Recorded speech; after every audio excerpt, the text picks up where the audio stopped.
from bachelor party to now.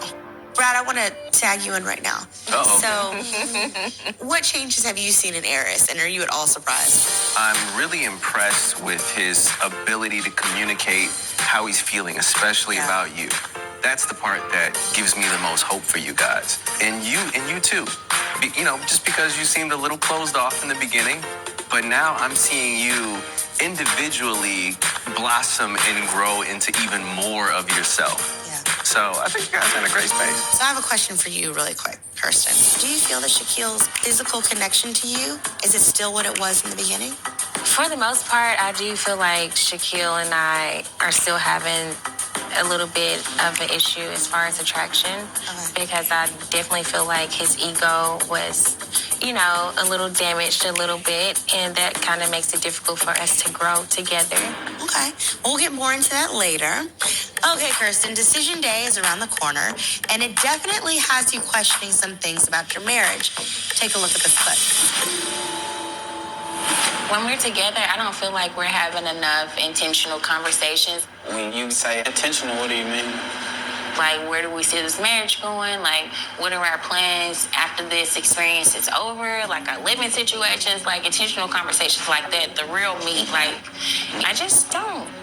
I don't feel like he's trying to win me over. Like, I don't feel like he's that interested in being in this marriage with me.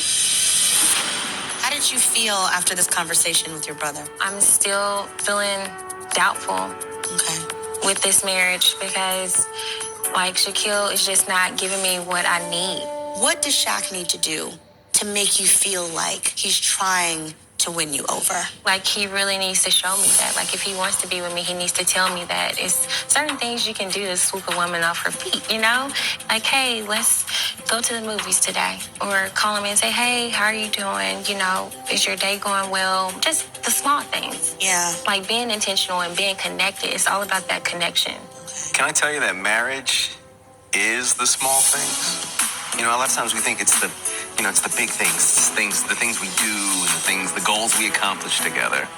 But in all actuality, it's every single day and all the little things that you do. So, you're saying great things. Yeah, because let me tell you, it means the world when my husband kisses me and says I'm beautiful when I feel like I have cankles. That's sweet. But it's the small things. Yeah. So in the conversation with your brother, you tell him that you and Shaq aren't having conversations about decision day, right? So are you just avoiding the subject? No. What is going on? No, Shaquille is avoiding the conversation. I'm asking him, so what do you think about decision day? What do you think your decision is going to be? I'm actually being vulnerable and trying to talk about it. I really feel like what is making him down about this marriage is the whole Memphis ordeal. I don't know if he got past me not traveling to Memphis with him. But I didn't go to Memphis with him. Come on. I know. You gotta let this stuff go. This is tell me about friend, we gotta talk. Tell me about it. And that's what we're going throughout our marriage the entire time is those roadblocks. And I'm like, well, if we continue to have these roadblocks and not overcome them, how can we continue to stay married? Letting things go is a sign of maturity. Yeah. And contrary to popular belief, maturity doesn't just come from age. It's a part of growth. Just making sure that you're doing things that are going to affect your relationships positively. Yes. And one of those major factors is letting go of things that don't serve you. Amen. I feel like we need to be snapping on that one right there. Definitely letting it go. And I think that he is struggling with that throughout this marriage, is releasing things. Okay. Jasmine, so where are you and Eris? You guys have come so far. Are you talking about decision day? We have